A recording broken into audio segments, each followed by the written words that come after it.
City Ravi ಪ್ರಕರಣದ ಕುರಿತಾಗಿ ಸಭಾಪತಿ ಮಾತನಾಡೋ ಮೂಲಕವಾಗಿ ಕ್ಲೀನ್ ಚಿಟ್ ಕೊಟ್ಟಿದ್ದಾರೆ. ಆದರೆ ಇದೇ ವಿಷಯವಾಗಿ ಗೃಹ ಸಚಿವ ಪರಮೇಶ್ವರ್ ಅವರು ಕೂಡ ಪ್ರತಿಕ್ರಿಯೆಯನ್ನು ಕೊಟ್ಟಿದ್ದಾರೆ.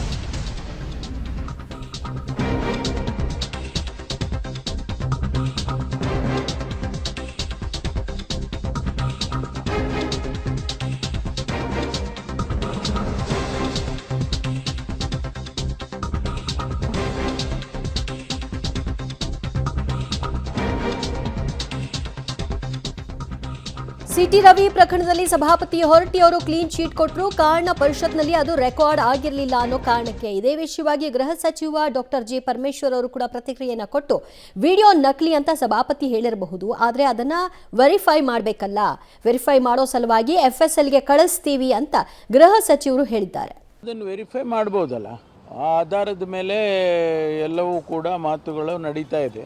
ವೆರಿಫಿಕೇಷನ್ ಮಾಡಬೇಕು ಅಂತಂದರೆ ನಾವು FSLಗೆ ಕೊಟ್ಟು ವೆರಿಫೈ ಮಾಡೋದಕ್ಕೆ ಕ್ರಮ ತಗೊಳ್ತೀವಿ. ಸಭಾಪತಿಗಳು ಬರಿಬೋದು ಇದು ಫೇಕ್ ವಿಡಿಯೋ ನಡೀತಾ ಇದೆ, ಅದರಿಂದ ಇದನ್ನು ವೆರಿಫೈ ಮಾಡಿ ಅಂತೇಳಿ ನಮಗೆ ಪೊಲೀಸಿಗೆ ತಿಳಿಸಿದರೆ ಅದನ್ನು FSLಗೆ ಕೊಟ್ಟು ವೆರಿಫೈ ಮಾಡಿಸ್ತೀವಿ. ಇಲ್ಲ, ಅವ್ರ ಪರ್ಮಿಷನ್ ಇಲ್ಲದೆ ಮಾಡೋದಕ್ಕೆ ಬರೋಲ್ಲ. ಅವ್ರ ಪರ್ಮಿಷನ್ ಕೇಳ್ತಾರೆ ಪೊಲೀಸ್ನವರು, ಕೊಟ್ಟರೆ ಮಾಡ್ತಾರೆ, ಕೊಡಲಿಲ್ಲ ಅಂದರೆ ಮಾಡೋದಿಲ್ಲ. ಅಲ್ಲ, ಅದು ವಾಸ್ತವಾಂಶ ಬರೆದಿದ್ದಾರೆ. ಈಗ ಅದು ಹೊರಗಡೆ ಬಂದು ನಡೆದಿತ್ತು ಅಂತ ಹೇಳೋಕ್ಕಾಗಲ್ವಲ್ಲ, ಒಳಗಡೆ ನಡೆದಿದೆ ಅನ್ನೋದನ್ನು ಆಚೆ ಬಂದಿರತಕ್ಕಂಥದ್ದು ಪರಿಷತ್ತಿನ ಪ್ರೊಸೀಡಿಂಗ್ಸು ಏನೋ ಅವ್ರು ಮಾಡ್ತಾರೆ, ಅದು ಅಲ್ಲ. ಯಾರೋ ರೆಕಾರ್ಡ್ ಮಾಡಿದ್ರು ಅಂತೇಳಿ ಹೊರಗಡೆ ಬಂದಿದೆ, ಅದನ್ನಷ್ಟೇ ಉಪಯೋಗಿಸಿದ್ದಾರೆ ಪೊಲೀಸ್ನವರು.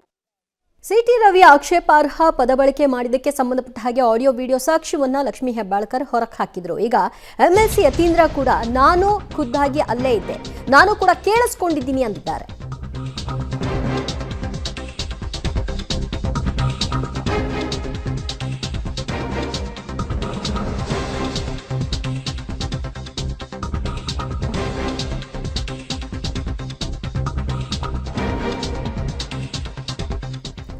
ಸಿಟಿ ರವಿ ಆಕ್ಷೇಪಾರ್ಹ ಪದ ಬಳಸಿದ್ದು ಸತ್ಯ.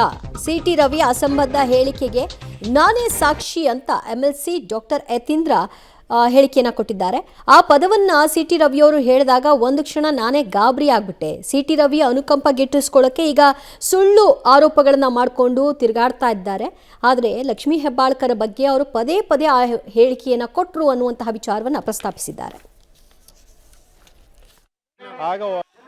ತಪ್ಪು ಮಾಡಿಲ್ಲ ಅಂತ ಅವರೇ ಹಾಗೆ ಹೇಳ್ತಾರೆ. ಆರೋಪ ಆಗಿರೋದು ಅವ್ರ ಮೇಲೆ, ತನಿಖೆ ಆಗಬೇಕು, ತನಿಖೆ ಆದಮೇಲೆ ಆರೋಪ ಸಾಬೀತಾಗುತ್ತೆ. ಇನ್ಫ್ಯಾಕ್ಟ್ ಅವ್ರು ಹೇಳಿರೋದಂತೂ ನಿಜ, 100% ನಿಜ. ಯಾಕೆಂದರೆ ನಾನೇ ಸದನದಲ್ಲಿದ್ದೆ, ಅವ್ರು ಪ್ರಾಸ್ಟಿಟ್ಯೂಟ್ ಅನ್ನೋ ಪದ ಉಪಯೋಗಿಸಿದ್ರೆ ನಾನೇ ಕಿವಿಯಾರೆ ಕೇಳಿದ್ದೀನಿ. ಅಷ್ಟಿದ್ದು ಕೂಡ ನಾಚಿಕೆ ಇಲ್ಲದೆ ಸುಳ್ಳು ಹೇಳ್ತಾ ಇದ್ದಾರೆ. ಸುಳ್ಳು ಹೇಳಿ ಒಬ್ಬ ಮಹಿಳಾ ಮಂತ್ರಿ ಮೇಲೆ ಅಂತ ಪದ ಪ್ರಯೋಗ ಮಾಡಿ, ಜೊತೆಗೆ ಹೇಳೇ ಇಲ್ಲ ಅಂತೇಳಿ ಸುಳ್ಳು ಹೇಳಿ ದೊಡ್ಡ ತಮ್ಮನ್ನು ತಾವೇ ಗ್ಲೋರಿಫೈ ಮಾಡ್ಕೋತಿದ್ದಾರೆ. ಸೊ ಇಂಥ ನಾಚಿಕೆಗೆಟ್ಟ ಲಜ್ಜೆಗೆಟ್ಟ ರಾಜಕೀಯ ನಾನು ಯಾವತ್ತೂ ನೋಡಿಲ್ಲ.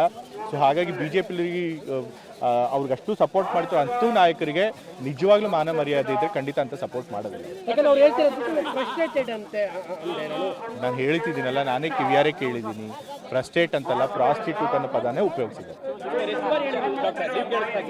ಬಾರಿ ಅಂತ ಎಣಿಸ್ಬೇಕು ಹೋಗಿಲ್ಲ. ಯಾಕೆಂತಂದ್ರೆ ಅಲ್ಲಿ ಬೇರೆ ಗಲಾಟೆನೂ ನಡೀತಿತ್ತು. ಸೊ ನನಗಿಂತ 2 ಸೀಟ್ ಮುಂದೆ ಲಕ್ಷ್ಮೀ ಹೆಬ್ಬಾಳ್ಕರ್ ಅವ್ರು ಕೂತಿದ್ರು.